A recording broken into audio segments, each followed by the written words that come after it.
Proton और atomic number. आज हम पढ़ेंगे प्रोटॉन और एटॉमिक नंबर। अस्सलाम वालेकुम dear students, my name is Sonia, you are watching my YouTube channel that is Bright World Academy. अगर आपने अभी तक मेरा यूट्यूब चैनल लाइक और सब्सक्राइब नहीं किया तो सबसे पहले इसको सब्सक्राइब कर लें। दूसरा ये कि अगर आप ये वीडियो स्किप करेंगे तो आपको समझ में नहीं आएगा, तो काइंडली वीडियो आपने पूरी देखनी है। आज हम डिस्कस करने वाले हैं प्रोटॉन और एटॉमिक नंबर को। तो पहले मैं आपको यहाँ पे बताती चलूँ, थोड़ा सा एक्सप्लेन कर दूँ ताकि आपको ये समझना आसान हो जाए कि हमारे पास एटम है। एटम में याद रखें कि प्रोटॉन नंबर जो हैं, प्रोटॉन्स जो हैं वो एट द सेंटर में प्रेजेंट होते हैं। ठीक है, प्रोटॉन्स के ऊपर होता है पॉजिटिवली चार्ज, इस वजह से ओवरऑल जो न्यूक्लियस पे चार्ज होता है वो पॉजिटिव होता है। न्यूट्रॉन्स भी न्यूक्लियस में प्रेजेंट होते हैं बट उनके ऊपर कोई चार्ज नहीं होता, वो न्यूट्रल होते हैं, इस वजह से वो कोई चार्ज मायने नहीं रखते। तो ओवरऑल जो चार्ज होता है न्यूक्लियस पे दैट इज़ पॉजिटिव। क्लियर? तो प्रोटॉन नंबर को याद रखें कि हम एटॉमिक नंबर भी कहते हैं, और पीरियोडिक टेबल में जितने भी एलिमेंट्स हैं हम उनको प्रोटॉन नंबर की बेसिस पे ही रिकॉग्नाइज़ करते हैं। उनको प्रोटॉन नंबर यानी कि एटॉमिक नंबर की बेसिस पर ही अरेंज किया हुआ है। ठीक है, जैसे कि अब कार्बन है हमारे पास, कार्बन का जो एटॉमिक नंबर है वो 6 है। अब 6 एटॉमिक नंबर किसी का भी नहीं है पूरे पीरियोडिक टेबल में। ठीक है, तो एक तरतीब के साथ जो है पूरे एलिमेंट्स को, जितने भी एलिमेंट्स हैं पीरियोडिक टेबल में अरेंज हुए हुए हैं, ठीक है, उनको प्रोटॉन नंबर हम कहते हैं, जिस तरतीब से वो on the basis of atomic number पे वो अरेंज हुए हुए हैं पीरियोडिक टेबल में। ठीक है, अगर देखा जाए तो इनका सिंबल जो होता है वो Z होता है, इन पे पॉजिटिव चार्ज होता है। ठीक है, और बस यही कुछ इसके अंदर लिखा हुआ है। हम चलें इसको एक दफ़ा पढ़ लेते हैं ताकि आपको ज़्यादा क्लियर हो जाए। So what determine the identity of an element. अभी मैंने आपको बताया कि proton numbers he identity of an element को डिटरमिन करते हैं, कि किसी भी एलिमेंट का प्रोटॉन नंबर सबका अपना स्पेसिफिक होता है। ठीक है, on the basis of atomic number ही एलिमेंट्स जो हैं वो अरेंज हुए हुए हैं पीरियोडिक टेबल में। Proton number refer to the number of proton in the nucleus of an atom. Clear है, न्यूक्लियस ऑफ एन एटम में प्रेजेंट होते हैं। It is known as atomic number and is indicated by the symbol, और इनको Z से show किया जाता है। प्रोटॉन हैव, ठीक है, अब proton have positive electrical charge. मैंने अभी आपको बताया प्रोटॉन पे पॉजिटिव चार्ज होता है, that is present in the nucleus of an atom. In neutral atom the number of proton is equal to the number of electron, यानी neutral atom यहाँ पे ये इस वजह से लिखा हुआ है क्योंकि पॉजिटिव चार्ज जो है न्यूक्लियस पे होता है और नेगेटिव चार्ज जो है वो शेल्स पे यानी कि इलेक्ट्रॉन्स पे होता है, तो उनके दरमियान अट्रैक्शन और रिपल्शन होती है, तो इसके नतीजे में जो ओवरऑल एटम पे चार्ज होता है वो न्यूट्रल होता है। ठीक है, इस वजह से जितने प्रोटॉन्स होते हैं नंबर ऑफ, उतने ही नंबर ऑफ इलेक्ट्रॉन्स भी होते हैं। ठीक है, कि एटॉमिक नंबर यानी this balances the positive charge of the proton. This mean that the proton number also indicate the number of electron in an atom. अगर आपको ये बात नहीं समझ आई तो ये एग्जाम्पल से आपको मज़ीद क्लियर हो जाएगा।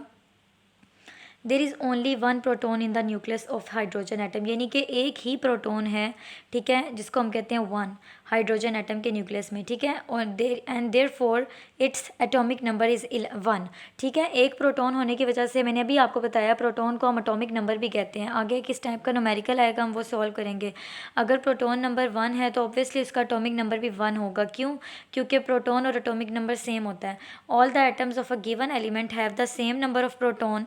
ठीक है, जितने भी एटम्स होते हैं पीरियोडिक टेबल में उनके नंबर ऑफ प्रोटॉन्स जो हैं और सेम होते हैं। ठीक है, therefore the same atomic number, उनका एटॉमिक नंबर जो है वो सेम होता है। Do you think atomic number of helium is 2? Yes, helium का जो एटॉमिक नंबर होता है वो 2 है and that of carbon is 6।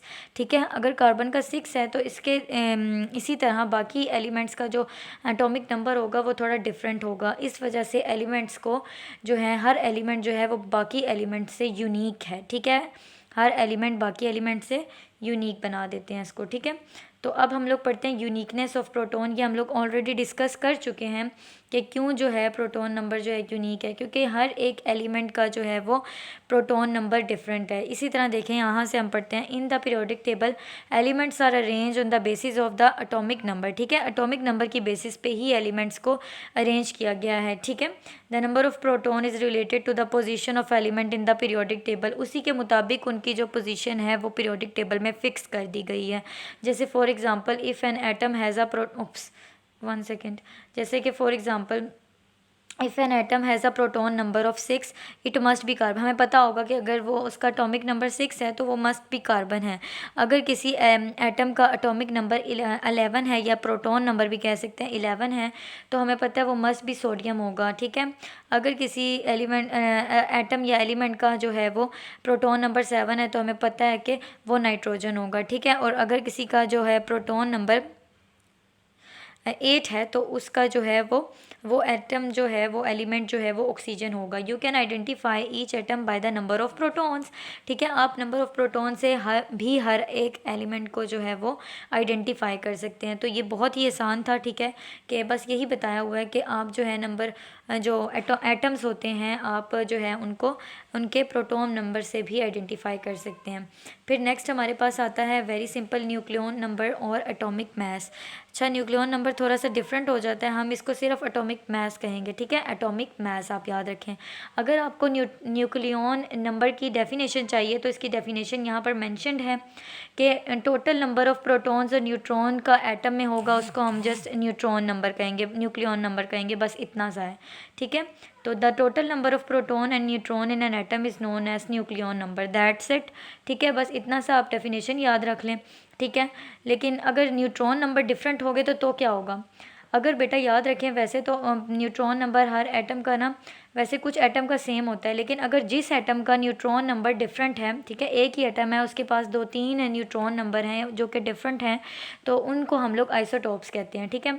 Some atom of an element have different number of neutron, जबकि उनका प्रोटॉन नंबर सेम रहता है, चाहे उनका न्यूट्रॉन नंबर डिफरेंट क्यों ना हो। जैसे हाइड्रोजन है, उसका न्यूट्रॉन नंबर 1 भी है, 2 भी है, 3 भी है, लेकिन प्रोटॉन नंबर जो है सेम है। ठीक है। 1 है जो कि, तो इन तरह के एटम्स को जिनमें जो है न्यूट्रॉन नंबर डिफरेंट होता है उन एटम्स को हम आइसोटॉप्स कहते हैं। ठीक है। अगर हमें फाइंड करने के लिए आ जाए तो न्यूट्रॉन को हम लोग फाइंड करते हैं with the help of this formula. हमें मास नंबर गिवन होता है, उससे हम लोगों को एटॉमिक नंबर माइनस कर देना होता है, तो वो हमारे पास आ जाते हैं number of neutrons.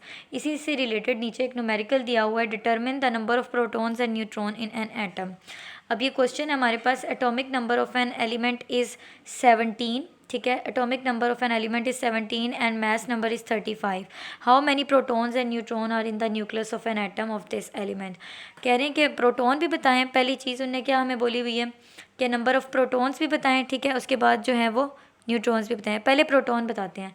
Atomic number of an element is 17। पहली बात ये हो गई। तो याद रखें, अभी मैंने आपको बताया था एटॉमिक नंबर ही प्रोटॉन नंबर होता है, तो जो एटॉमिक नंबर होगा वही हमारा प्रोटॉन नंबर है। 17 एटॉमिक नंबर है तो प्रोटॉन भी 17 ही हो गए हैं ऑब्वियसली। ठीक है। तो ये लिखा हुआ है number of proton is equal to atomic number जो कि 17 है। पहला हमारी प्रॉब्लम सॉल्व हो गई। दूसरा हमें फाइंड करने के लिए दिया हुआ है how many neutrons are in the nucleus of an atom of this element. हम लोग जस्ट ये वाला फार्मूला लगा देंगे जो कि है नंबर ऑफ़ न्यूट्रॉन्स के लिए mass number minus atomic number कर देंगे। तो हमारे पास फार्मूला था इसके लिए नंबर ऑफ़ न्यूट्रॉन्स को फाइंड करने के लिए कि number of neutron is equal to mass number minus atomic number. Atomic number ऊपर हमें दिया हुआ है एलिमेंट का, ठीक है, जो कि है 17। बस हम लोगों ने इसका मास नंबर पुट करना है जो कि हमें वो भी गिवन है क्वेश्चन में, दैट इज़ 35। तो इसी का हमारे पास नंबर ऑफ़ न्यूट्रॉन आ जाएंगे जो कि हमारे पास हैं 18। तो that is your answer. Very simple, very easy. अगर आपको लेक्चर पसंद आया हो तो लाइक और सब्सक्राइब ज़रूर कीजिएगा। नेक्स्ट लेक्चर के लिए अपना ख्याल रखिएगा। अल्लाह हाफ़िज़।